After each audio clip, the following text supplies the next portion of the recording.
नमस्कार, मैं राहुल कठेरिया। बिहार में राजनीतिक तौर पर बेहद उथल-पुथल मची हुई है। आए दिन ये चर्चा बनी रहती है कि बिहार में भैया खेला होने वाला है, खेला होने वाला है, लेकिन खेला अभी तक नहीं हुआ है और बराबर चर्चाओं का बाजार गर्म है। अब एक बार फिर हवा मिल गई बिहार में। हवा ऐसे मिल गई कि लालू प्रसाद यादव जी ने आरजेडी की जो मुखिया हैं, उन्होंने खुला ऑफर दे दिया है नीतीश कुमार जी को, आइए इंडिया गठबंधन में शामिल हो जाइए। उसके बाद चर्चाओं का बाजार और अधिक गर्म हो गया है। सोशल मीडिया के तमाम प्लेटफॉर्म पर, गोदी मीडिया के तमाम प्लेटफॉर्म पर ये चर्चाएं शुरू हो चुकी हैं बहुत जोर शोर से। क्या नीतीश कुमार जी पलटी मारने जा रहे हैं? क्या बिहार में खेला होने जा रहा है? और दूसरी बड़ी खबर यह है, क्या बिहार में इस बार त्रिकोणीय मुकाबला होगा? तो इन तमाम पहलुओं पर मैं और अधिक चर्चा करूं, लेकिन उससे पहले यदि आपने अभी तक हमारे चैनल को सब्सक्राइब नहीं किया है तो सब्सक्राइब जरूर कर लीजिए और घंटी के बटन को जरूर दबा दीजिए। देखिए, लालू यादव जी ने खुला ऑफर दे दिया है नीतीश कुमार जी को कि आप आइए इंडिया गठबंधन में शामिल हो जाइए। और जिस तरीके से अभी पिछले कुछ दिनों नीतीश कुमार जी दिल्ली गए, दिल्ली में खबर यह है कि पूर्व प्रधानमंत्री स्वर्गीय डॉक्टर मनमोहन सिंह जी के घर पर उनकी कांग्रेस के दो बड़े कद्दावर नेताओं से मुलाकात हुई। और खबर यह है कि ये मुलाकात उस वक्त उनकी प्रियंका गांधी जी और सलमान खुर्शीद जी से हुई, यानी कि मनमोहन सिंह जी के घर पर प्रियंका गांधी जी और सलमान खुर्शीद साहब पहले से मौजूद थे। तो नीतीश जी की उनसे बातचीत हुई। उससे भी बड़ी खबर यह है कि वहां पर किसी भी कैमरामैन को फोटो लेने की इजाजत नहीं दी गई। वरना किसी भी छोटे मोटे राजनीतिक कार्यक्रम के नीतीश जी की हो चाहे प्रियंका जी की हो, उनके फोटो सोशल मीडिया पर आ जाते हैं, लेकिन कतई कोई फोटो नहीं आया। उससे भी बड़ी बात यह है कि नीतीश कुमार जी मनमोहन सिंह जी के घर पर अकेले गए थे। हालांकि पिछले कुछ सालों में लगातार उनके साथ उनके जो विश्वास पात्र हैं जेडीयू के, वो बने रहते हैं। तेजस्वी यादव जी तो अक्सर कर बोलते हैं नीतीश कुमार जी को चार लोग घेरे हुए, दो बिहार में है और दो दिल्ली में है। तो नीतीश जी आखिर अकेले ही क्यों गए? जिस दिन डॉक्टर मनमोहन सिंह जी का अंतिम संस्कार हुआ था, उस दिन भी तो नीतीश जी दिल्ली जा सकते थे, लेकिन उस दिन नहीं गए। उस दिन जाते तो मोदी जी से भी मुलाकात होती, अमित शाह जी से भी मुलाकात होती, नड्डा जी से भी मुलाकात होती, सबसे मुलाकात हो जाती, विपक्ष के तमाम नेताओं से मुलाकात हो जाती। लेकिन उसी दिन की एक दिन बाद ही क्यों गए, बाद में क्यों गए? तो उसके पीछे भी अपनी रणनीति है कि भैया नीतीश जी ने जानबूझकर ये डिसीजन लिया, बाद में जाएंगे, कोई उनके साथ नहीं जाएगा, एक पे एक 1 to 1 बातचीत हो जाएगी। हो सकता है अंदर खाने कांग्रेस ने और नीतीश जी ने पहले से सेटिंग बना ली हो, ऐसा हो सकता है। उसके बाद नीतीश जी की मुलाकात नड्डा जी से ना होना, गृह मंत्री अमित शाह जी से ना होना, प्रधानमंत्री मोदी जी से ना होना, और फिर वो बाद में दिल्ली के सारे दौरे कैंसिल करके और तुरंत पटना वापस आ जाते हैं और राज्यपाल महोदय जी से मुलाकात करते हैं। तो इन चर्चाओं को हवा मिल जाती है कि भैया बिहार में खेला हो सकता है, प्रबल संभावना है, इसमें कतई कोई दो राय नहीं। और इधर लालू प्रसाद यादव जी ने खुला ऑफर दे ही दिया है।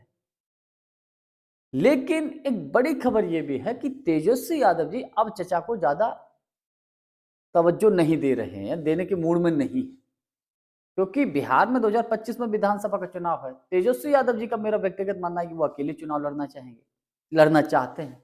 हो सकता है ऐसी उनकी अपनी रणनीति हो, लेकिन ये भी एक रणनीति का हिस्सा हो कि लालू यादव जी तो ऑफर दे रहे हैं, तेजस्वी यादव जी मना कर रहे हैं इशारों इशारों में, हालांकि खुल के मना नहीं किया है, ताकि कल को अगर नीतीश जी इंडिया गठबंधन में शामिल हो जाएं, ताकि वो अपने लोगों को समझा सके भैया हमने तो कहा था, मना किया था, लेकिन पिताजी नहीं माने तो क्या करें। ऐसा भी हो सकता है, ये भी एक रणनीति का हिस्सा हो सकता है। तो ऐसे में अगर नीतीश जी इंडिया गठबंधन में वापस आते हैं, बिहार में मुख्यमंत्री नीतीश जी ही रहेंगे, तो आप यकीन मानिए जिस दिन बिहार में सत्ता परिवर्तन होता है, उस दिन मोदी जी की कुर्सी खतरे में पड़ जाएगी, इसमें कतई दो राय नहीं। क्योंकि जिस दिन नीतीश जी पलटे, चंद्रबाबू नायडू जी को अधिक समय नहीं लगेगा, क्योंकि चंद्रबाबू नायडू जी तेलंगाना के मुख्यमंत्री रेवंत रेड्डी जी के बेहद खासम खास हैं। दक्षिण भारत में जो कांग्रेस के जो दिग्गज नेता हैं, उनसे उनके मधुर संबंध है, अच्छे संबंध है। उन्हें क्या चाहिए भाई? जो विशेष राज्य का दर्जा या जो पैसा या जो आर्थिक पैकेज जो मांग करेंगे, वो तो इंडिया गठबंधन भी दे देगा, कांग्रेस भी दे देगी, तो उन्हें क्या दिक्कत होगी। लेकिन नीतीश कुमार जी के लिए अगर भाजपा के साथ बने रहते तो बहुत बड़ी समस्या हो जाएंगी, क्योंकि जिस तरीके से महाराष्ट्र में भारतीय जनता पार्टी ने एकनाथ शिंदे मॉडल अपनाया है, यानी कि एकनाथ शिंदे जी के चेहरे पर चुनाव लड़ा बीजेपी ने वहां महाराष्ट्र में, बाद में अपना मुख्यमंत्री बनाया और एकनाथ शिंदे जी को जैसे दूध में से मक्खी निकाल के फेंक देते हैं वो स्थिति कर दी है उनकी, यानी कि उनको डिप्टी सीएम बना दिया। बाद में उनको मंत्रालय तक नहीं मिल रहे, उसके लिए भी उनको जैसे भीख मांगते वैसे जद्दोजहद करनी पड़ रही एकनाथ शिंदे जी को, ये स्थिति है। तो नीतीश जी भी इस चीज को बखूबी समझते हैं और इसीलिए मुझे ऐसा लगता है कि लालू प्रसाद यादव जी ने ऑफर दिया है, क्योंकि नीतीश जी लालू जी पुराने दोस्त हैं, इनकी राजनीति में बहुत पुरानी राजनीति की जो शुरुआत है तब से इनकी दोस्ती है। एक वक्त तक लालू यादव जी का एक छत्र राज रहा बिहार में, अब नीतीश जी का एक तरीके से एक छत्र राज्य जैसा है, केवल विपक्ष ही तो बदलता है, मुख्यमंत्री तो नीतीश जी रहते हैं। तो मुझे लगता है कि इसीलिए बिहार में आने वाले वक्त में खेला हो सकता है लालू जी के ऑफर के बाद, और अधिक संभावनाएं बढ़ गई हैं, भारतीय जनता पार्टी की चिंता बढ़ गई है। दूसरा बड़ा फैक्टर यह है कि अगर नीतीश कुमार जी आरजेडी के साथ नहीं आते हैं, इंडिया गठबंधन के साथ नहीं आते हैं, तो आने वाले विधानसभा के चुनाव में क्या नीतीश जी कांग्रेस के साथ गठबंधन में जाकर चुनाव लड़ सकते हैं? क्योंकि प्रियंका गांधी जी से उनकी जो मुलाकात हुई वहां पर, और अभी जो बीपीएससी का जो मामला आया था, बीपीएससी के छात्रों के ऊपर जिस तरीके से पुलिस ने लाठीचार्ज किया, तो प्रियंका गांधी जी ने जो ट्वीट उनकी उठाकर देखी, उन्होंने कहीं भी नीतीश कुमार जी के ऊपर हमला नहीं बोला है।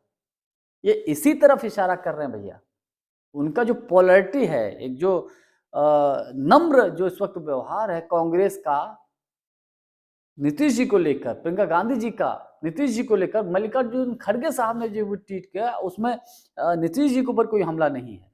तो इसी तरफ इशारा कर रहा है कि बिहार में हो सकता कोई थर्ड फ्रंट बन जाए।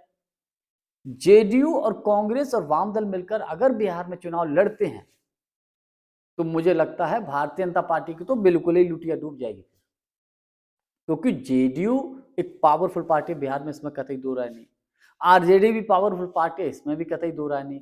आरजेडी जब चुनाव लड़ेगी तो अधिक से अधिक सीटें निकाल कर लाएगी, जेडीयू कांग्रेस वाम दल जब चुनाव मिलकर लड़ेंगे तो भी अधिक से अधिक सीटें निकाल कर लाएंगे। लेकिन अगर भारतीय जनता पार्टी अकेले चुनाव लड़ती है अपने सहयोगियों के साथ, तो मेरा व्यक्तिगत में ये मानना है कि भारतीय जनता पार्टी मैक्सिमम अधिक से अधिक सीटें अगर ले आएगी तो 30 से 40 से ज्यादा सीटें नहीं ला पाएगी अगर अकेले चुनाव लड़ी बगैर नीतीश जी के।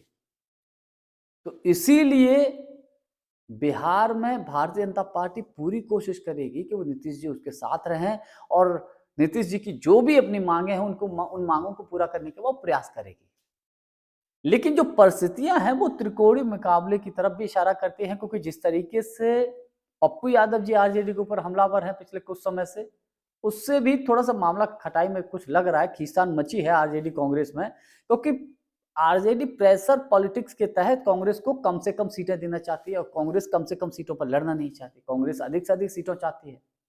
आरजेडी का जो अपना तर्क है वो ये है कि पिछले विधानसभा के चुनाव में आरजेडी का अच्छा परसेंटेज रहा था जीत का, स्ट्राइक रेट, लेकिन कांग्रेस का तर्क ये है कि लोकसभा के चुनाव में कांग्रेस का जीत का स्ट्राइक रेट अच्छा रहा।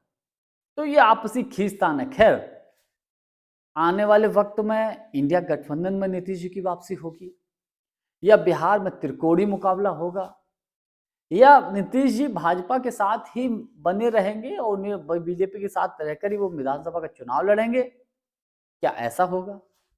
क्योंकि कुछ भी हो, लेकिन बिहार में अगर बिहार में खेला हुआ, नीतीश जी ने पलटी मारी, तो उसका आप यकीन मानिए कि उसका असर केंद्र की राजनीति पर पड़ेगा। मोदी जी को अपनी कुर्सी बचाना बहुत मुश्किल पड़ जाएगा। इसीलिए बिहार की चर्चाएं या बिहार के जो खबरें हैं वो अधिक ट्रेंडिंग में रहती हैं, बिहार ही नहीं पूरे देश में। इसीलिए चर्चाओं का बाजार गर्म है कि बिहार में खेला हो सकता है, खेला हो सकता है। जानकारी हमारी आपको कैसी लगी कमेंट्स करके हमको जरूर बताइएगा। बहुत बहुत धन्यवाद। नमस्कार।